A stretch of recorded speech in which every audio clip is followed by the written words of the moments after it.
how many seats do you expect to win? میں نے کہا بیٹا I don't know, the results must be coming now. What is the situation? Daddy, 10 seats you are moving forward, rest you are losing. I said, اچھا ایسا برا حال ہے؟ کہنے لگے ہاں what do you think is it? I said no, I never thought it will be this bad.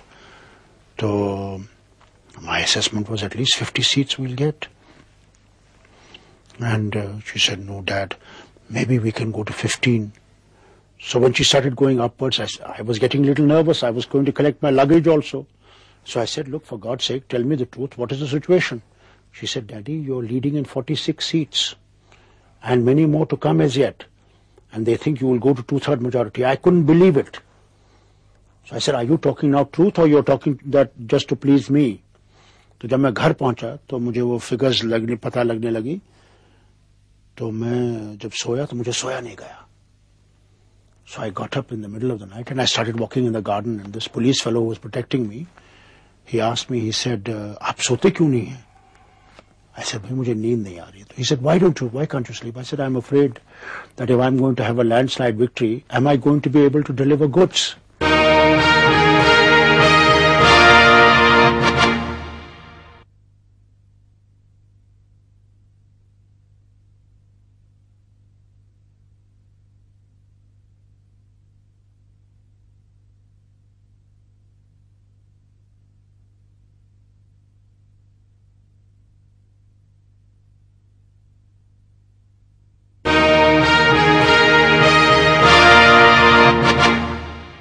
Farooq Abdullah نے اپنے سیاسی جیون میں کئی اتار چڑھاؤ دیکھے ہیں، اور جہاں وہ آج دیش کی نظر میں ایک ہیرو ہیں، وہاں ان پہ کبھی دہشت گرد اور غدار ہونے کے بھی الزام لگے ہیں.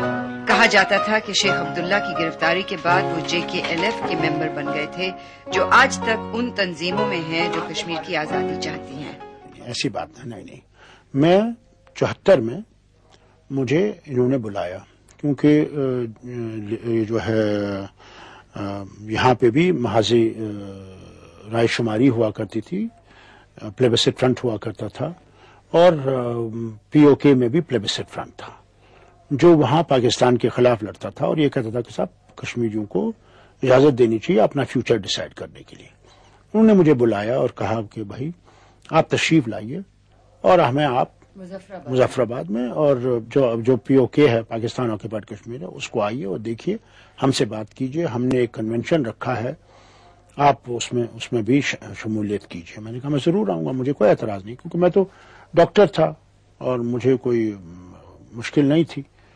میں گیا تو بھٹو صاحب سے ملا، تو اس کے پہلے مجھے بھٹو صاحب کے سیکرٹری نے جو کشمیری تھا اس نے مجھے کہا تھا باہر دفتر میں کہ بھائی ہم نے تو فیصلہ کر لیا ہے اندرا گاندھی جی سے ادھر شملہ میں کہ جو ہمارے پاس ہے وہ ہمارا ہے اور جو تمہارے پاس ہے وہ تمہارا ہے. کہا آپ کو؟ مجھے کہا اس نے، اور وہ زندہ ہے، اس کا نام یوسف بچ ہے، وہ نیو یارک میں رہتا ہے. مجھے کہا تو جب یہ کہنے لگا کہ شیخ صاحب نے یہ کر دیا وہ کر دیا، میں نے کہا صاحب آپ شیخ صاحب پہ کیوں بلیم کرتے ہیں؟ آپ نے تو فیصلہ کر دیا ہے شملہ میں کہ وہ ان کا ہے اور یہ ہمارا ہے، تو اس میں تو کوئی مشکل رہی نہیں.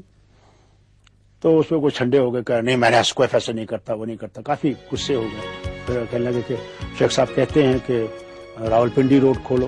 میں نے کہا خبردار جو راولپنڈی روڈ کھولا، کیونکہ اگر آپ نے راولپنڈی روڈ کھول دیا تو کشمیری یہ دیکھیں گے کہ POK میں تو کچھ بھی نہیں ہے، وہاں تو اسکول نہیں ہے، یونیورسٹی نہیں ہے، میڈیکل کالج نہیں ہے، ہسپتالوں کی ابتر حالت ہے، روڈوں کا تو نام ہی نہیں ہے، کچھ بھی نہیں ہے وہاں پہ. تو ہمارے یہاں تو تب بھی یونیورسٹیز ہیں، ہم لوگ آسمان کی طرف بات کر رہے ہیں، ہمارے ڈاکٹر اور انجینئر ساری دنیا میں ہیں. انہوں نے کہیں آپ کا حصہ دیکھ لیا تو وہ آپ کا نام نہیں لینے والے. تو وہ خوش ہو گئے. اس کے بعد ان کا ذرا پارا تھوڑا سا ٹھنڈا ہو گیا. انہوں نے کہا بھائی، تو پھر مجھ سے کہا انہوں نے کہ دیکھو ابھی اسی دن جس دن میں پاکستان میں اترا تھا یہاں پہ وہ اٹامک ٹیسٹ ہوا تھا پوکھرا میں. تو مجھ سے کہنے لگے کہ دیکھیے باتیں ہماری ٹوٹ گئی ہیں، مگر مسز گاندھی سے کہیے گا، ایک تو میرا پیار دیجیے گا اور مسز گاندھی سے کہیے گا کہ ہم یہ باتیں پھر شروع کریں گے. کشمیر کی سمسیا کی شروعات تھی فاروق عبداللہ کے پتا شیخ عبداللہ کی گرفتاری. بھارت میں زیادہ تر لوگوں کا ماننا ہے کہ شیخ عبداللہ کو 18 برس جیل میں رکھا صرف اس لیے کہ وہ کشمیر کو ایک آزاد ملک بنانا چاہتے تھے۔ فاروق عبداللہ اس کو غلط بتاتے ہیں۔ شیخ صاحب یہ چاہتے تھے، ایک زمانے میں شیخ صاحب کی یہ تمنا تھی کہ صاحب ملک کے ساتھ رہ کر ہم اپنی خود مختاری کو رکھیں، مگر ملک کا ساتھ ہمارا ساتھ رہے۔ کبھی شیخ صاحب نے یہ نہیں سمجھا کہ انڈیپینڈنٹ کشمیر جو ہے وہ وائبل ہو سکتا ہے۔ دیر از نو پاسبلٹی آف دیٹ۔ پھر لوگوں نے بہت کچھ بنایا، آج بھی لوگ لکھتے رہتے ہیں، چلیے لکھیں، وقت بتائے گا۔ تو کشمیر کے مسئلے کا حل کیا ہے؟ کیا ہم امید کر سکتے ہیں کہ ایک دن کوئی حل ایسا مل جائے گا جس سے دکشن ایشیا میں پوری طرح سے شانتی آ جائے گی اور بھارت اور پاکستان میں دوستی ہو جائے گی؟ ہم نے فاروق عبداللہ کو اس کے بارے میں پوچھا۔ مجھے ایک ہی حل نظر آتا ہے، وہ ہے کہ پاکستان کو آپ نے جو ہے زور لگانا ہے اپنے دوست ملکوں سے، یونائٹڈ نیشنز میں ہر جگہ پہ زور لگانا ہے۔ جیسے اب آپ ایران میں کامیاب ہو گئے کہ OIC میں کشمیر کا مسئلہ نہیں اٹھے گا، نہیں تو پاکستان جو کوئی بھی ایونیو ان کو ملتا ہے وہاں پہ اٹھاتے ہیں،